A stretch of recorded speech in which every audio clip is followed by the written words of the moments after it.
하나님이 보호하는 교회는, 하나님이 보호하는 성도는 하나님이 절대로 포기하지 않는다.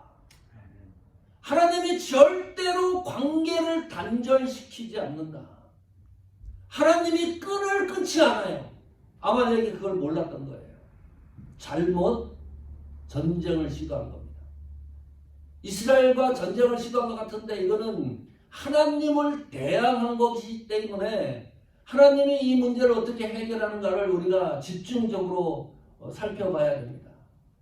로마서 8장 38절 39절 보십시오.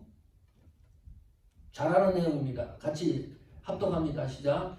내가 확신하노니 사망이나 생명이나 천사들이나 권세자들이나 현재일이나 장래일이나 능력이나 높음이나 깊음이나 다른 아무 피조물이라도 우리 주 그리스도 예수 안에 있는 하나님 사랑에서 끊을 수 없으리라. 넘어지고 자빠지고 또 넘어지고 다른 도망갈 길이 없고 사방이 막혀있고 높고 깊음 아무 피조물이라도 상처가 너무 심하고, 그런데 이 정도면 하나님과 관계가 끊어져야 돼요. 하나님은 없다. 돌아서야 돼요. 하나님이 없는 것 같다. 하나님이 어떻게 나를 보호한다 그럴 수가 있느냐. 그런 결론에 도달해야 되는데 하나님 사랑에서 안 끊어지는 거예요. 왜요? 하나님이 우리를 붙들고 있기 때문입니다. 하나님이 우리를 단단하게 보호하고 있기 때문입니다. 하나님이 붙들고 있는 성도, 하나님이 붙들고 있는 교회, 하나님이 붙들고 있는 우리 신앙은 그 누구도 하나님과 갈라서게 할 수가 없습니다. 아말렉이 그걸 몰랐던 거예요. 이스라엘을 왜 하나님이 보호합니까? 이스라엘 민족을 통해서 구속의 역사가 진행되기 때문입니다. 그 하나님 구속의 역사를 해방하는 거예요. 그 아말렉이 공격했다 그런 것은 하나님 구속의 역사를 훼손하는 것입니다. 그걸 어찌 하나님이 보고 있겠어요? 전쟁의 결과입니다. 첫 번째, 여호와 니시, 하나님의 이름이 최초로 공개됩니다. 출애굽기 17장 15절입니다. 같이 읽겠습니다. 시작. 모세가 단을 쌓고 그 이름을 여호와 니시라 하고, 여호와 니시라 하고, 이 전쟁을 명명하는 기록입니다. 아말렉과 이스라엘과의 전쟁이라고 성경이 기록하지 않고 그 전쟁의 이름을 여호와 니시 전쟁으로 성경이 기록합니다. 보는 시각이 완전히 달라진 거죠. 특이한 거죠. 니시라는 말은 기, 깃발, 표지, 기호라는 뜻입니다. 그러니까 여호와 니시는 여호와의 깃발입니다. 다른 말로 하면 하나님이 성도를 승리하게 하신다. 하나님이 이기게 하신다. 하나님이 우리를 대신하여 싸우시는 분이시다. 그런 뜻입니다. 2023년도 사모하는 교회의 표입니다. 여호와 니시. 하나님이 우리를 승리하게 하실 것이다. 2022년도에도 하나님이 기이한 역사를 보여주셨습니다. 2023년도에는 하나님이 어떻게 우리 교회와 여러분의 신앙과 믿음을 승리하게 할 것인가에 대해서 이 시간에 한번 곰곰이 생각해 보십시오. 여호와 니시는 하나님이 이기게 하는 겁니다. 승리하게 하는 겁니다. 이것보다 더 좋은 게 없습니다. 그래서 이날 이후로, 이 전쟁 이후로 이스라엘 민족은 이 여호와 니시라고 하는 이 말씀이 이스라엘 민족에게 있어서 기호였고 표였습니다. 이것이 표지였습니다. 시편 20편 5절입니다. 우리가 너의 승리로 인하여 개가를 부리며, 여기 승리는 구원입니다.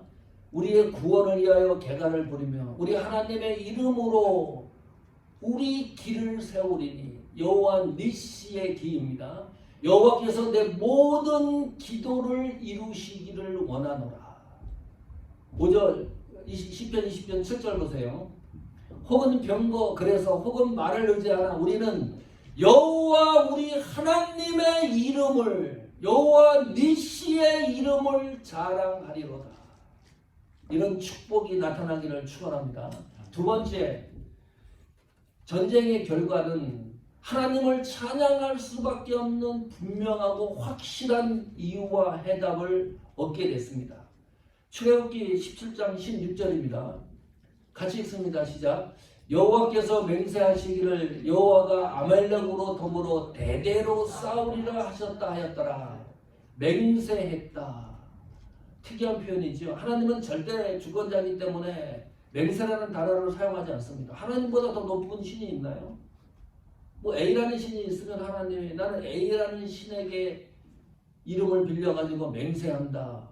뭐 그럴 수가 있는데 하나님이 그 위에 신 중에 신이고 그 위에 신이 없는데 하나님 스스로가 맹세한다는 표현을 사용하지가 않아요. 그런데 여기 보니까 문화적으로 맹세한다라고 표현을 하고 있습니다. 이 말은 무슨 뜻이냐면 하나님의 절대 주권의 의지를 하나님 스스로 분명히 했다는 뜻입니다. 하나님이 약속한 것은 반드시 이루겠다고 하는 하나님의 강력한 의지입니다. 이 맹세라는 표현이 쉽게 우리가 받아들일 내용이 아닙니다. 반드시 하나님이 그렇게 하시겠다는 거예요. 현대인의 성경은 여호와께서 맹세하시기를 이 부분을 이렇게 번역을 해놨어요. 여호와 길을 높이 쳐들어라. 하나님이 승리하게 하신 그 이유 때문에, 하나님이 보호하신 그 이유 때문에 우리는 하나님을 찬양하고 경배하고 하나님 앞에 영광을 돌릴 수밖에 없다는 존재라는 사실을 고백하라. 대대로 싸운다 그랬어요. 누구랑 싸운다는 거예요? 하나님이. 아말렉으로 더불어 대대로 싸우리라. 역사를 볼까요? 사실인가? 이 전쟁 이후에 가나안 족속과 아말렉이 합작을 해가지고 이스라엘을 또 공격을 합니다. 그때 하나님이 또 이스라엘을 보호하세요. 사사시대에 모압과 미디안과 연합전선을 구축을 해가지고 이스라엘을 강탈해요.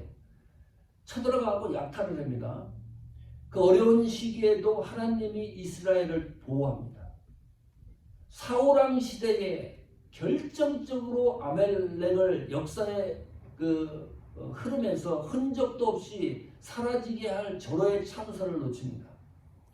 그날 이후로 200년, 약 한 200여 년 동안에 아말렉한테 이스라엘이 공격을 당하는데 다윗 시대를 지나고 히스기야 시대의 왕결이 되어버려요. 아말렉이 이제 흔적이 없어지는 거예요. 여기 아말렉으로 더불어 대대로 싸우리라. 하나님 말씀이 성취되어져 가는 과정이 역사가 증언을 하고 있습니다.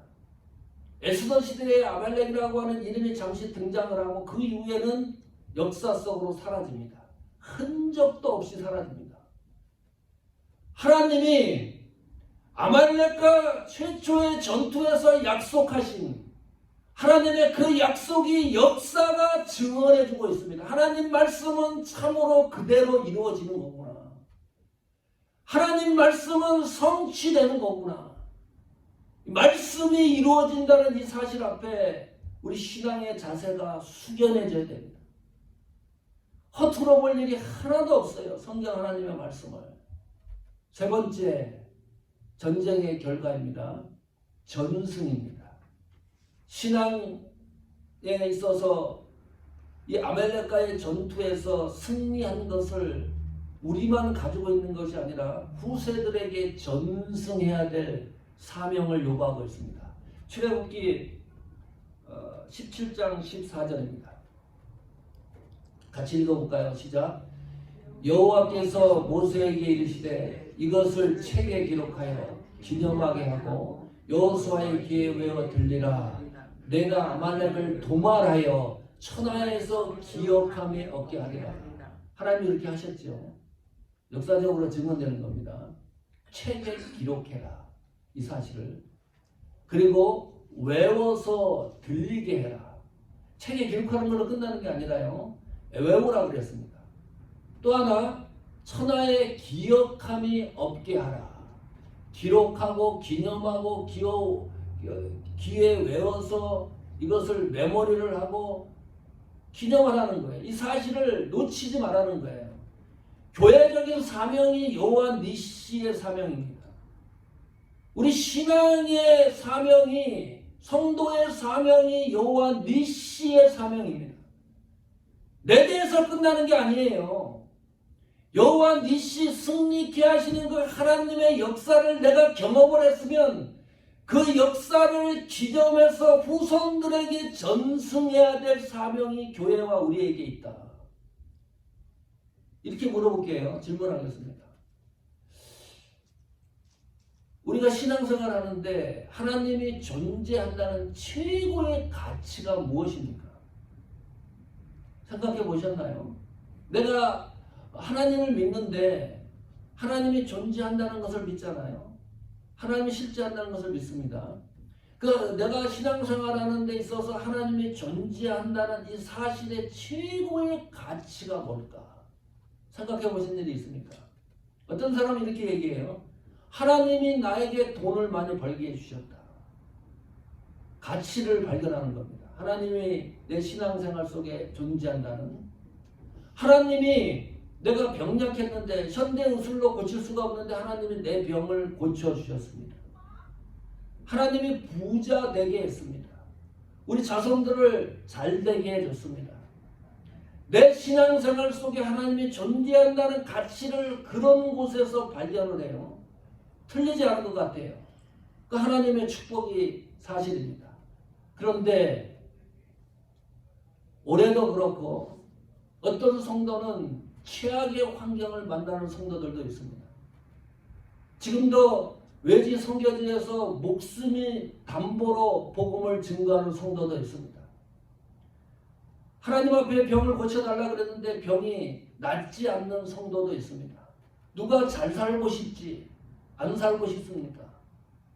하나님 우리 생업을 지켜달라고 그렇게 애를 쓰고 기도를 하는데 회사가 부도나고 점점 어려운 지경에 빠져드는 성도들도 있습니다.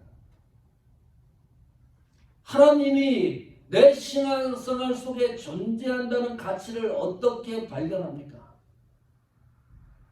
오늘 기념하라고 하는 이 메시지를 잘 해석을 해야 됩니다. 여호와 니시를 기념하라고 하는 말은 어떤 말입니까? 하나님이 너와 동행하신다. 하나님이 성도와 함께 하신다. 하나님이 성도와 함께 걸어가신다. 하나님이 성도를 끝까지 붙들고 있다는 그 사실을 기억하고 전승하라는 겁니다. 내가 비록 병이 안 났어도, 내가 가난하더라도, 내가 너무 힘든 일이 있더라도, 자식들이 잘 안 되더라도, 사방이 막혀 있었더라도, 도저히 힘든 상황이 도래한다 할지라도 그래도 하나님이 나와 함께한다는 이 사실을 반드시 기억하고 후손에게 증거하라는 거예요. 하나님의 존재 가치가 돈에 있는 게 아닙니다. 하나님의 존재 가치가 병에 있는 게 아니에요. 하나님의 존재 가치가 부에 있는 것도 아닙니다. 하나님의 존재 가치가 잘 되는 것에 있는 게 아니라 하나님이 나와 함께 하신다. 하나님이 나를 붙들고 계신다. 이 사실을 기념하게 하고, 이것이 여호와 니시의 축복이고 은혜입니다. 시편 23편 4절 보십시오. 같이 읽습니다. 시작. 내가 사망의 음침한 골짜기로 다닐지라도 해를 두려워하지 않을 것은 주께서 나와 함께 하시리라. 주의 지팡이와 막대기가 나를 안위하니이다.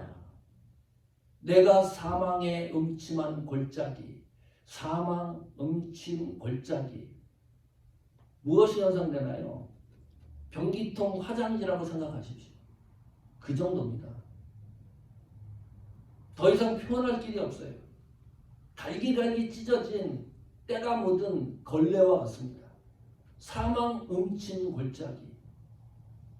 다닐지라도, 해가 있는 것이 당연한 거예요. 상처가 있는 게 당연한 거예요. 몸에 어떤 이상이 있는 것이 당연한 거예요. 이거는 어떻게 언어로 표현할 수 없는 최악의 상황입니다. 다닐지라도 분명히 내가 해를 입고 있는데, 내 몸이 갈기갈기 찢어져 있는데, 도저히 소생할 힘이 없는데 두려워하지 않을 것은 두렵지 않다는 거예요. 이런 신앙 멋지지 않습니까? 응? 대단하지 않습니까? 반드시 망가져야 되는데 나는 그것이 두렵지 않다. 사망이 두렵지 않다. 음침한 것이 두렵지 않다. 골짜기를 지나가고 있는 이 순간도 나는 두렵지 않다. 왜? 이유가 뭡니까? 하나님이 나와 함께 하심이라. 이것이 믿음의 가치입니다. 이것이 신앙의 가치입니다. 하나님이 나와 함께 하시면 되는 거예요. 하나님이 나와 동행하시면 되는 거예요. 이유는 여호와 니시, 하나님이 나를 위해 마침내 궁극적으로 승리하게 하시기 때문입니다. 여호와 니시의 하나님의 이름이 이 정도로 빛이 납니다. 성도 여러분, 2023년도 우리 사모하는 교회가 여호와 니시의 축복을 기념하고 전승하는 역사가 나타나기를 축원합니다. 여러분의 믿음과 신앙이 여호와 니시의 하나님으로 축복되기를 축원합니다.